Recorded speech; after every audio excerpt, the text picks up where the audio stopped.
Hello good people, welcome back to another vlog. Your host, StuffedScram, where the bike is a scram. I'm just gonna let her warm up a little bit first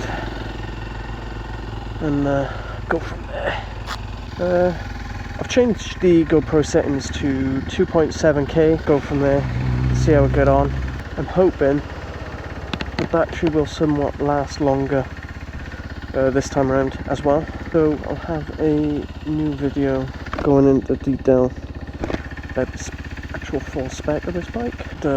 Play it somewhat quietly for you guys, so you're not bombarded and I'm not DMCA'd, or whatever you want to call it. Nice sturdy connection into first.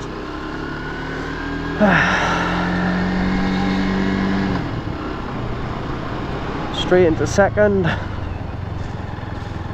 Nice and easy. The tyres are cold. There's an odd delay on the indication. I don't know whether that's because it's a bulb thing maybe, and the LEDs are fast to reply with a relay perhaps. Fuck me, is traffic. So I believe the cleaning method for this bike is the same as any other because of the matte paint, except you don't apply any wax or anything of that nature.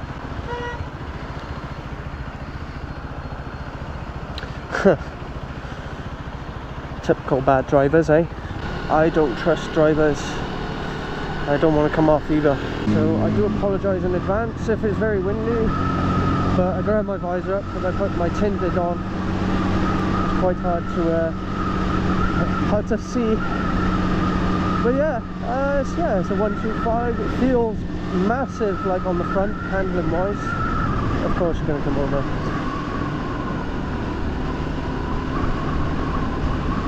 Yeah, massive difference handling wise for the front wheel, but yeah, doing a lot of nice solid clicks down the gearbox. It's easy to find neutral, so there's going to be a few lights going now, so I think it's the right side first, yeah, and then left again. The run-in period with this is going to be smooth and I encounter no issues, but we will soon see.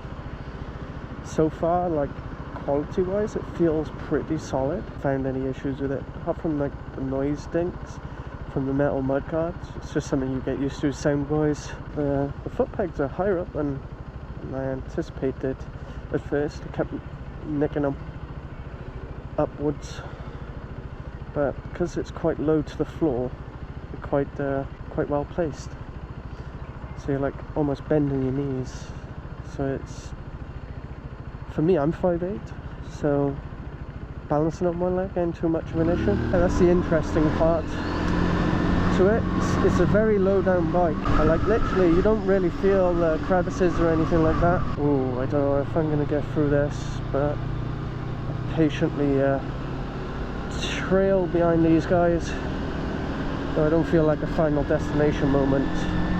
I'm hoping for not a final destination moment, but yeah. They look quite heavy. So yeah, at some point I'm hoping my brother will have a go at this bike. I'm sure he will. He wouldn't say no to having a go. Just get up the gearbox, just so I'm not sitting at too much of a high rev.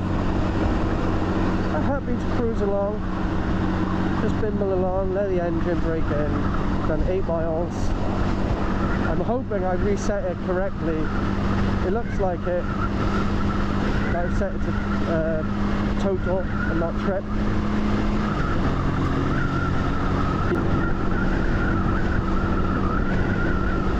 Like, it feels well planted. It's 130 kgs, 136 I believe actually, come to think of it. And that's I believe that is wet. Obviously then you're going to factor in my weight on top of that.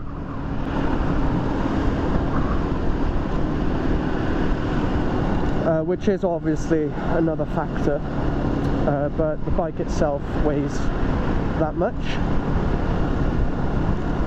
So far, my first impressions, apologies for the night vlog, I would rather do it in day, but obviously winter has come upon us and has granted us with a very, very, very dark afternoon from 4 o'clock onwards, so I'm hoping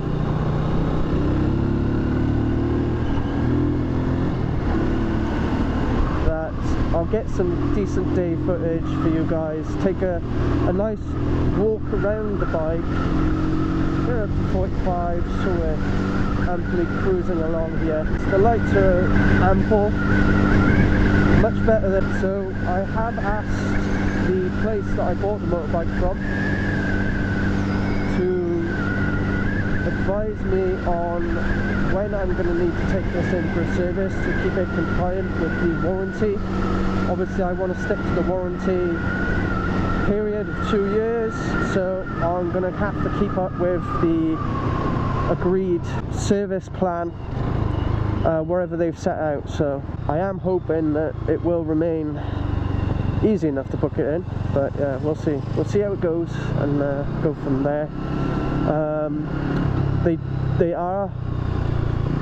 They did say in their initial email that it will potentially be 400 miles, but the service manual states that in kilometers it would be 186 miles, which is rather soon for an oil change.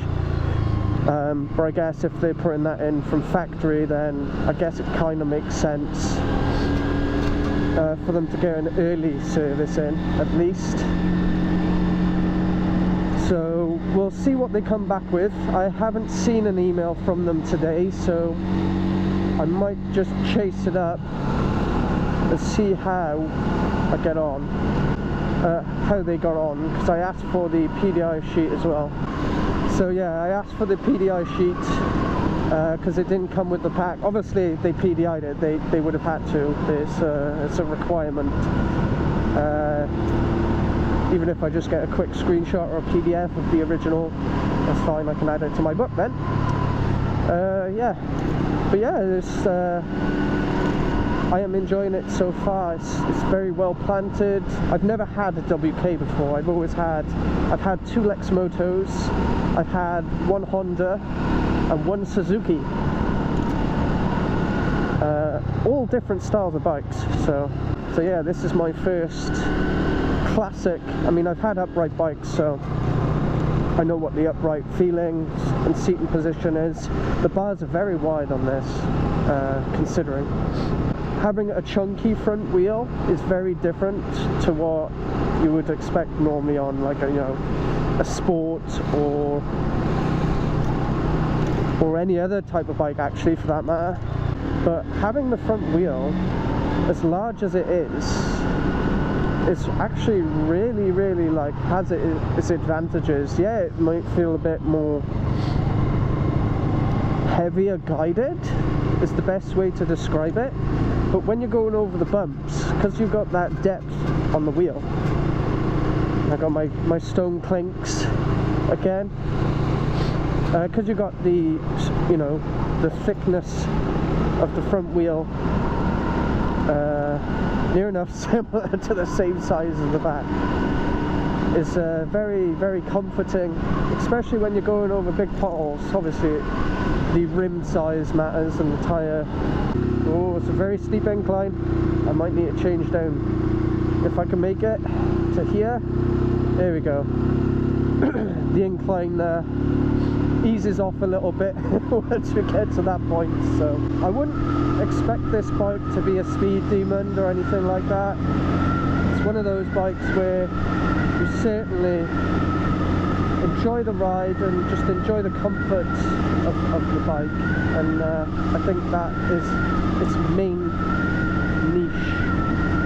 Obviously, if you're getting one of these bikes, you're not going to be going fast. One, because it's Chinese. I mean, at most you might get 60 comfortably out of it. You'll find with the less fared motorcycles that is possible, but yeah, it's just, all in all, it is an enjoyable bike so far.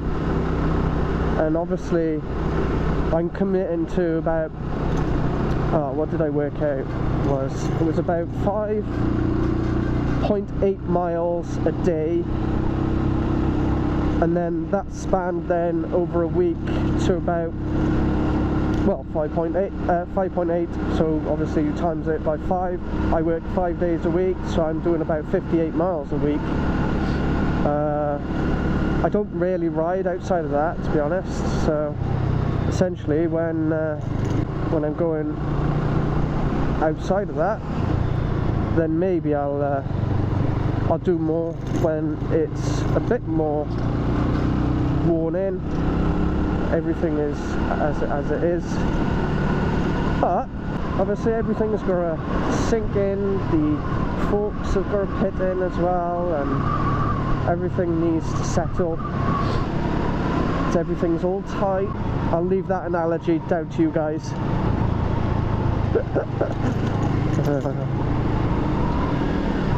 But yeah, I'll get a video to you guys covering the initial impression. Like, obviously this is my first look essentially on the bike and how it's feeling. Like, literally you could see 12 miles already done.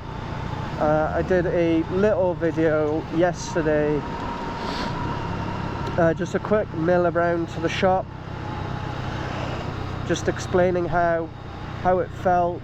And I don't know, the style, it really catches my eye. Obviously as you go through your biking career, so to speak, you'll find that your taste certainly changes with your age. I'm 30, so you know, I'm getting on a little bit. I'm not old, but I'm not young. I'm sort of in that period of age where most people would consider me as old, and yeah, I am in that respect. But so far everything feels sturdy and legit. Just getting used to that tyre, the front tyre, and because it's so solid, it just feels like it wants to stay in line, in its original line, and that's probably the best part about it. That is me done for the day. Thank you very much for watching, guys, and yeah, stay tuned because I'll be going through the step-by-step of this bike, how it feels, and any issues I encounter along the way, and whether, you know, it's down to my owners or a dealer. But yeah, I hope you enjoyed the video. Click like, comment and subscribe.